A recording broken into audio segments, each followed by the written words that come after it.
Hello everyone, this is Ashee from Crafting with Ashee and welcome to this Christmas card making tutorial. This is the lovely elegant Christmas card we're making today. It features the Traditions of Christmas Speciality Designer Series paper and the matching stamp set. Isn't it lovely? Very elegant, and the focal image is actually die cut from the Designer Series paper. Now let's put our card base together. So I've got a piece here of basic white that measures 14.35 centimeters by 10. I'm going to have a card base here that's made of real red. It's a standard A6 card base. That's an A4 sheet cut in half and then folded in half. Okay, and then I've got another piece here of basic white, and I'm going to put this through an embossing folder, you'll see. But I'm just trying to decide how I'm going to use these two ovals here, and these are from the Impressions of Bloom stamp set. And in my previous ones I used the gold as the outer and I used the red as the inner piece, and I'm just seeing whether I could use the scrap this time, and I'm finding I think it's just too much gold for my liking. So I'm going to save that scrap for another day, and I'm going to rather go for exactly the same as I did before. Right, let me show you the Designer Series paper now that we're going to use. It's this one called the Traditions of Christmas paper, and it's this lovely paper with all this lovely foiling on it. And you can see here, this is the paper we used before, and it's just lovely. You have all of these images here, and you also have other all the patterns in here are foiled, I should say, and they're all these lovely poinsettias. And then you have here the matching dies that are just proving difficult to get out at the moment.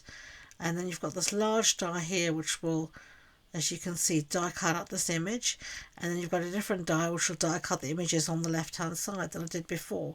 So I've decided today I'm going to die cut from this piece of paper here.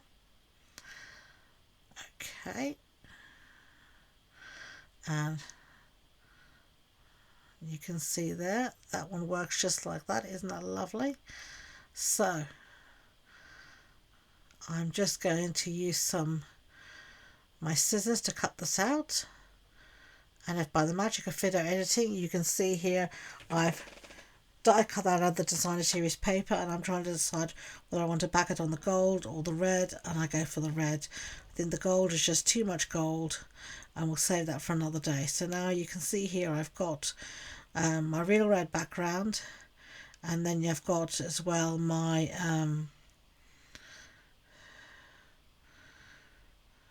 little gold frame to go around it. So I'm going to put the real red piece down on the basic white, and I don't think I put this through an embossing folder. I didn't, just can't remember what I did. Sometimes I do, sometimes I don't. I think I decided against it because this oval covers up so much of the basic white.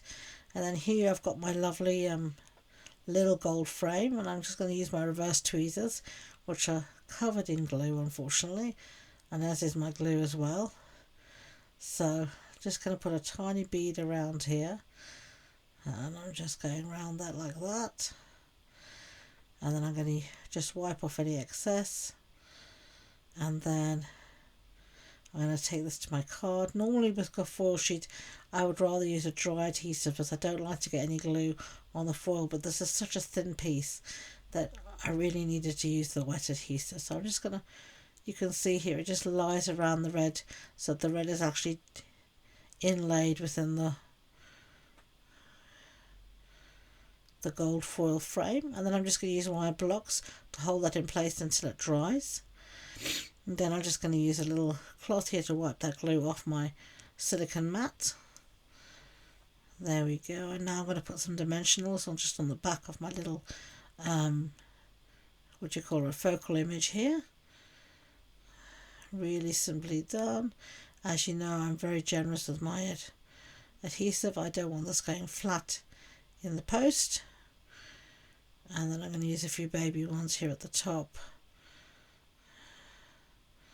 and here and there. Yes, I know there's somebody crying out loud saying, why am I using so much? But as I've said to people many a time, adhesive is a personal choice, and you know, it very much what works for one person won't always work for someone else. So you do what's best for you. Right, that's nicely stuck down. So now I'm going to do a little bit of stamping first. I'm going to put this in my stamping tool. And I'm just going to take out, I've got a grip mat in here. And as you can see, boy does it grip. And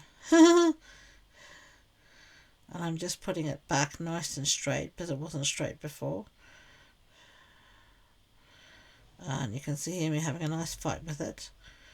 Right, we've had a fight with that and we're ready to do some stamping. This is the traditional label stamp set, and this is part of the same suite of products as the paper. Paper has that lovely paper, and then it has these dies, and then it has also the stamp set and some lovely sequins, etc. all as part of the suite. I really do love it. Right, let's do some stamping, and we're going to stamp here in some nice real red ink. I do love red at Christmas. I really am a traditionalist. I just love red and green together. I love red and green together, to be honest, at any time of the year. I like big, bold colours. If you look at most cards I make, I use bright colours more than pastels. It's just the way I swing. I much prefer nice, bright colours. Nice, happy colours. Right, so there we've got our sentiments, season's greetings. And we're just going to stick that to the front of our card now. All of that piece, that panel. Lovely little Tombow on the back of there. I just love it. It really looks so pretty, so elegant. And now we're going to take all these backings off our focal image and stick it on. Now, if you've been enjoying this video, I'd be grateful if you could give it a big thumbs up at the end, and don't forget to hit that subscribe button. If you want any more information about the project, the supply list, the measurements, all of that good stuff, you can find it all on my blog post, and you can find the links to that and all my social media links in the description box below, so do check this out at the end of the video. Right, I think I've eventually got all those backings off. I never know until I stick my fingers over everything. And there we go. Isn't that lovely? I do love all the gold foiling on these elements. So just add that something for Christmas. So there are our two gorgeous cards. I really like them. So easy to make, and I already know who I'm going to be sending these to. So thank you for watching today, and I hope you are having a great time. And until next time, enjoy being creative. Bye.